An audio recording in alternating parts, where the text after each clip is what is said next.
If one enjoys being alone, it means they are definitely better organized psychologically, emotionally, far better organized than others. If I shut myself up once in a way, 4 or 5 days I don't have a single thought in my mind, I simply sit.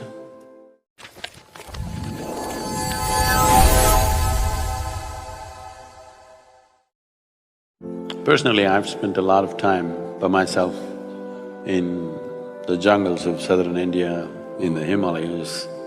Now every year I spend time in Tibet. These days it's very difficult for me to be alone people are all the time And do you like that? I'm at my best when I'm alone. And why is that? Why do you think that is? Because I don't mess with myself.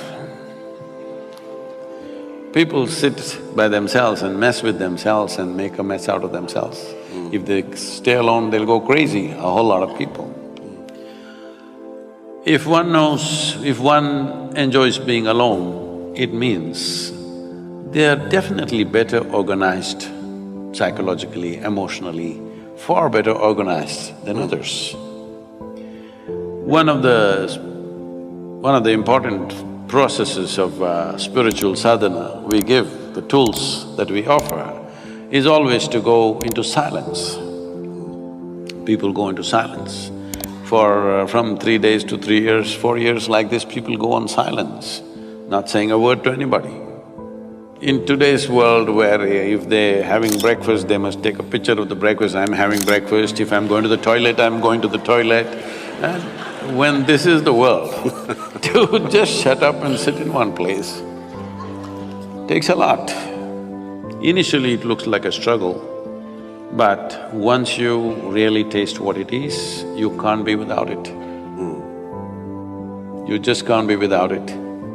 So it's like this. If I shut myself up once in a way from everything around me, because otherwise I'm 7 days of the week, 365 days, 22 hours a day, I'm on. So, if I shut myself, I don't read anything, I don't watch television, I don't use the phone, I don't even look out of the window. Because there is a phenomena of life within you which is far bigger than all the entertainment you have.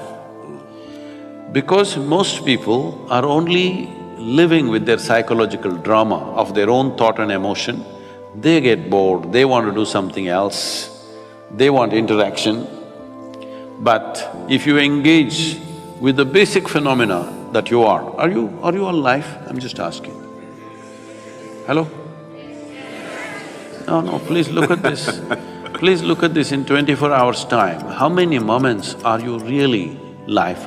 Most of the time you're just a bundle of thoughts, emotions, ideas, opinions, ideologies, prejudices, something other than life. If I just sit there, 4 or 5 days I don't have a single thought in my mind, I simply sit. They are the best times. If I do that once, next few years, non-stop, no vacation, no holiday, no weekly holiday, no nothing, we just go on and on and on because once you touch the source of your life, the way the surface functions is almost… people around me think I'm superhuman. No, this is not about being superhuman, this is about realizing being human is super.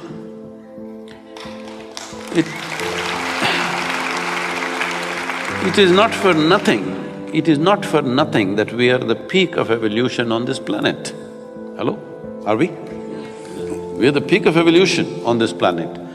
It's to make you the way you are. It took millions of years of work.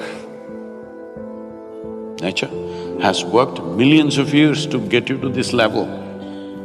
But now all most human beings can do is complain. This is a product which is arrived at after phenomenal development over a few million years. But now you're complaining about how it is because you've not explored the full depth and dimension of what a human being is. A human being is not just a bundle of thoughts and emotions. Like you're not just body, there's something more to this. Body you accumulated, What you call as my mind is an accumulation of impressions. This is a heap of food, that is a heap of impressions. Between these two heaps, where the hell are you? Yes, where are you? It's time everybody pays some attention because this life is not for good. Since you came and sat here, you're 45 minutes closer to your grave. Yes, I'm not… Sobering thought. I'm not wishing this on you, this is the nature of our life. This is not clock ticking away, it's our life ticking away, isn't it? Most people think other people die. You know? No, you and me will die. If you understand that this is a limited amount of time and energy, you would see how to master this in some way. Do whatever you want. You can't stop 1 minute from rolling, isn't it? Hello? Whoever you may be, can you stop it? No, it's rolling away for all of us at the same pace. Well, how quickly, how rapidly or how slowly simply depends on how joyful or how miserable you are. If you're… have you noticed this, on a specific day, you were very happy, 24 hours, poof, went off like a moment. Another day you were depressed, 24 hours feel like a eon. Yes or no? So only miserable people can have a truly long life.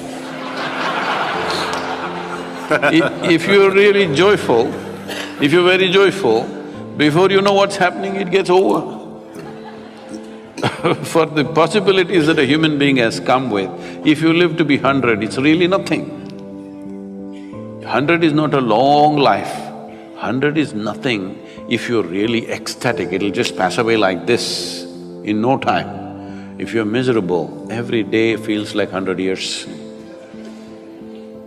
So time is a very relative experience, but the only thing that you can master is your energies. Energetically, if you're at a certain level of intensity, what somebody does in 10 years, you will do in 1 year. Because of this, the impact and the profoundness of your experience, in terms of experience, the profoundness of experience, in terms of activity and impact in the world, it may be like 1,000 years, though you lived only 100 years, simply because you have multiplied yourself. But time is limited. In Tamil language, this is very well said. When somebody dies, we don't say he died, we say, kalamaitange, that means his time got over. Perfect. It's a perfect description. Time got over, that's all that happened. Time is getting over even now, isn't it so? How young you are, how healthy you are, how wonderful you are, it doesn't matter. Time is getting over. If you're conscious that you're mortal and it's a limited amount of time, naturally you would tweak up your energies to such a level that time would be enhanced for you. Otherwise, if you think you're here forever, you think you're an eternal being, then you have time for all kinds of rubbish that you don't care for. If you knew it is very limited, you wouldn't do one thing that doesn't matter to you, isn't it? Hello? Would you have… if you really knew, see, every day nearly 250,000 people die on this planet just by natural process. And you think those people are all thinking, tomorrow morning I will die? Hello? You think so? No. Lot of people were going to their office, somebody was going home, somebody had all kinds of dreams, young people, old people, all sorts of people die every day in the world. If you knew that it is possible, it's not my wish, I'll bless you with a long life, but it's possible, tomorrow morning you and me could be dead, isn't it? Hello? Possible or no? It's not our wish, possible or no? If you know it is possible, that it is possible tomorrow morning I could be dead, would you have time to quarrel with somebody? Would you have time to bicker with someone else, do some nonsense that doesn't matter to you? You would do only what truly matters to you. If every moment of your life, if you're doing what really matters to you, you will live a wonderful life. Beautifully said.